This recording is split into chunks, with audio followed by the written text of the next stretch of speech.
Hi నమస్తే, welcome to Naresh maths classes. 3,000 రూపాయలు పై సంవత్సరానికి 6.14% వడ్డీ రేటు చొప్పున ఫిబ్రవరి 4, 2005 నుండి ఏప్రిల్ 18, 2005 వరకు ఎంత వడ్డీ చెల్లించాలి?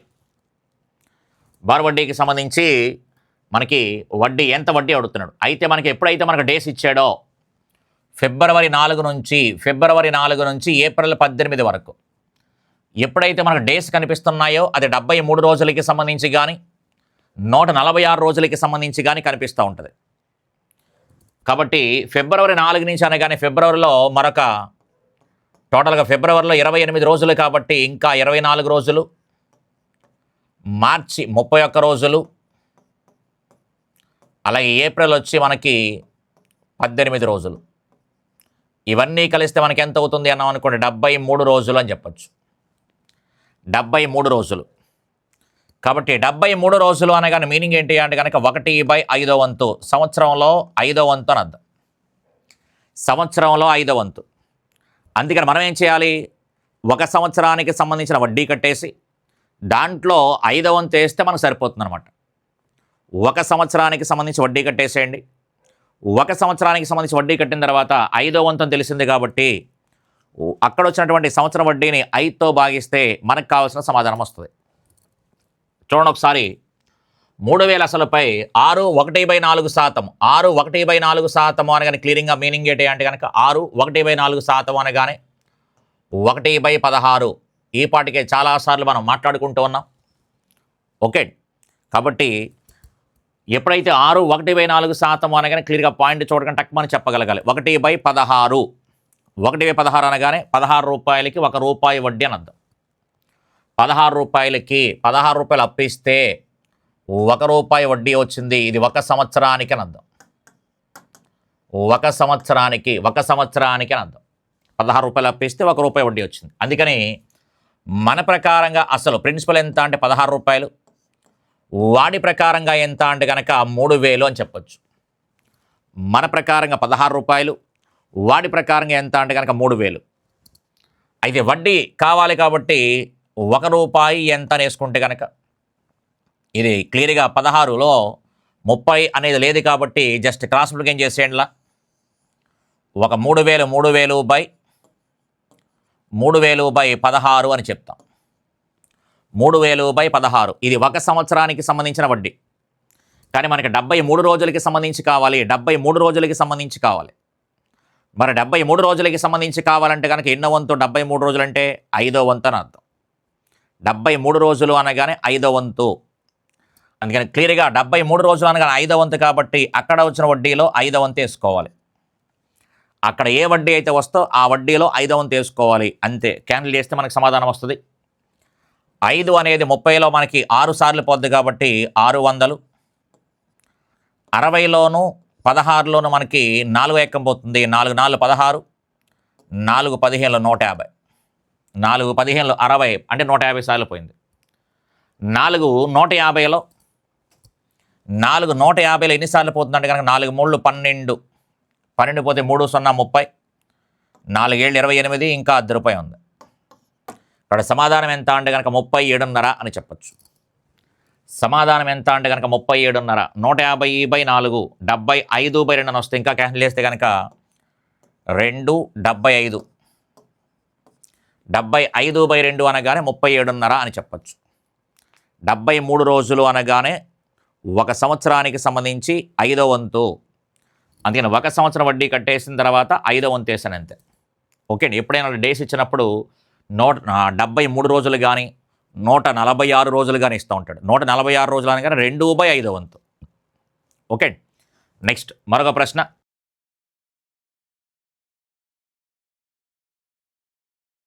ఒక వ్యక్తి 5,000 రూపాయలను 4% వడ్డీ రేటు చొప్పున 2 సంవత్సరాలకు అప్పుగా తీసుకొని వెంటనే ఆ సొమ్మును 1/4% వడ్డీ రేటు చొప్పున 2 సంవత్సరాలకి ఇచ్చిన మొత్తం మీద అతనికి లాభం ఎంత?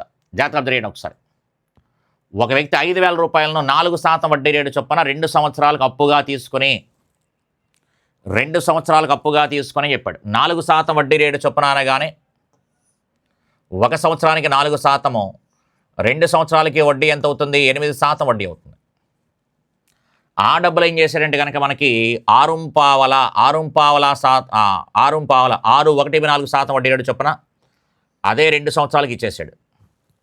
6.25 అని చెప్తున్నాం కాబట్టి క్లియర్గా మనకి ఎంత మిగిలింది అంటే కనుక 2.25 మిగులుతుంది. లేదా 6.25 చొప్పున 2 సంవత్సరాలు అంటే 12.5% వడ్డీ వస్తుంది. 12.5% వడ్డీ వస్తుంది. వాడేమో 8% వడ్డీకి అప్పు తెచ్చుకున్నాడు.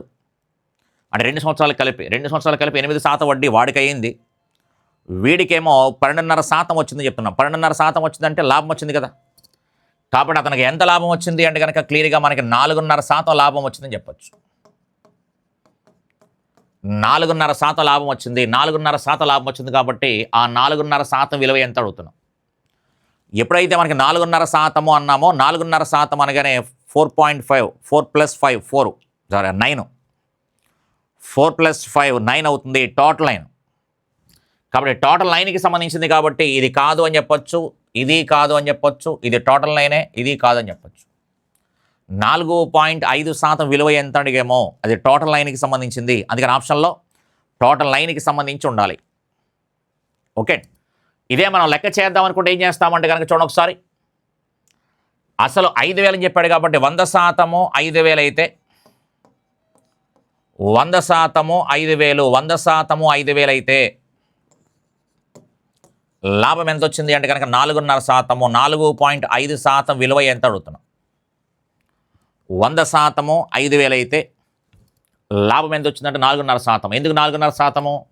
వాడు 4% వడ్డీ రేటు చొప్పున 2 సంవత్సరాలకు అప్పు తెచ్చుకున్నాడు అంటే 8% వడ్డీ అయ్యింది వాడికి. వాడు కట్టాల్సిన వడ్డీ 8%.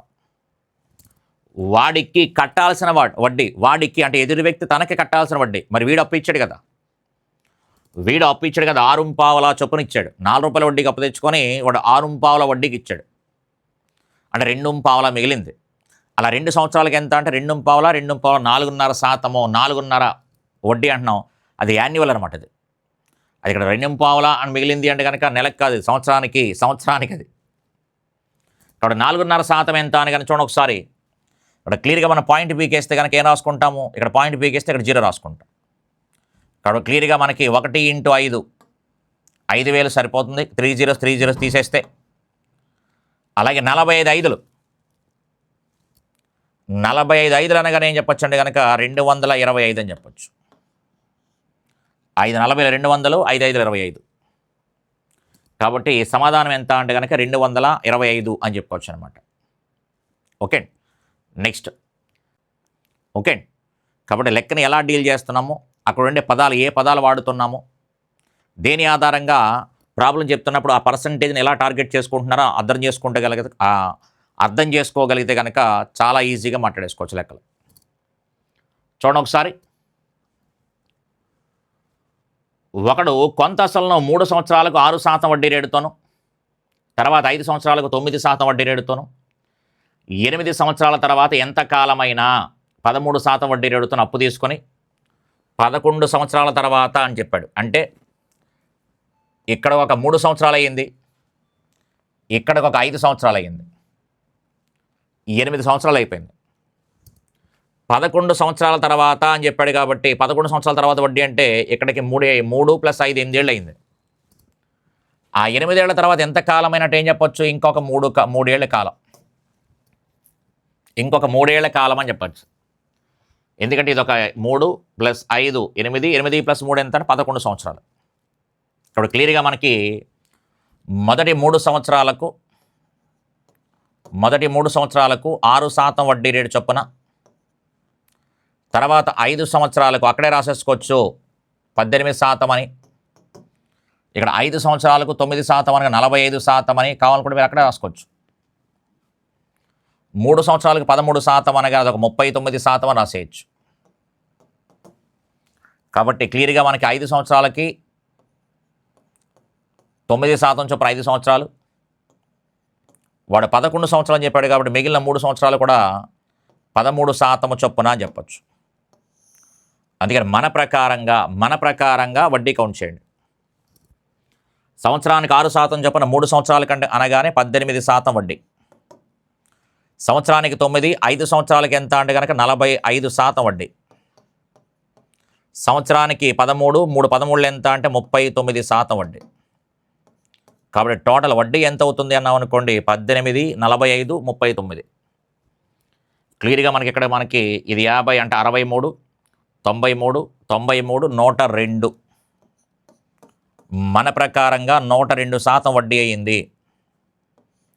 వాడు ఆ ప్లేస్లో 102% వడ్డీ విలువ ఏమిచ్చాడు? 8,160 రూపాయలు ఇచ్చాడు. 8,160. 102% 8,160 అయితే 100% ఎంత అని? 102% 8,160 అయితే 100% ఎంత అని? క్లియర్గా మనకి 102%, ఇది 100%. అంటే 8,160 కంటే 160 కంటే తక్కువ ఉండాలి. 8,160 కంటే తక్కువ ఉండాలి. 8,160 కంటే తక్కువ ఉండాలి. ఇది 8,160 ఉంది కాబట్టి కాదు. క్లియర్గా మనకి 8,000 అని రాసేయచ్చు. లేదు అనుకుంటే కనుక క్లియర్గా మనకి 8 2 16, 8 1 8 సరిపోయింది చూడండి ఒకసారి. సేమ్ కదా, 8 × 100 800, ఎక్స్ట్రా 0. అక్కడలాగే ఇక్కడ కూడా ఎక్స్ట్రా 0. ఓకే. నెక్స్ట్ మరొక ప్రశ్న. కొంత సొమ్మును 1/4 సంవత్సరాల కాలంలో 41/40 రెట్లు అవుతుంది. ఇక్కడ భిన్న రూపంలో ఇచ్చాడు. 41/40 అనగానే అపక్రమ భిన్నము. అంటే క్లియర్గా 40 రూపాయలు అప్పు ఇస్తే 41 రూపాయి అయ్యిందంటే వడ్డీ రూపాయి అని అర్థం.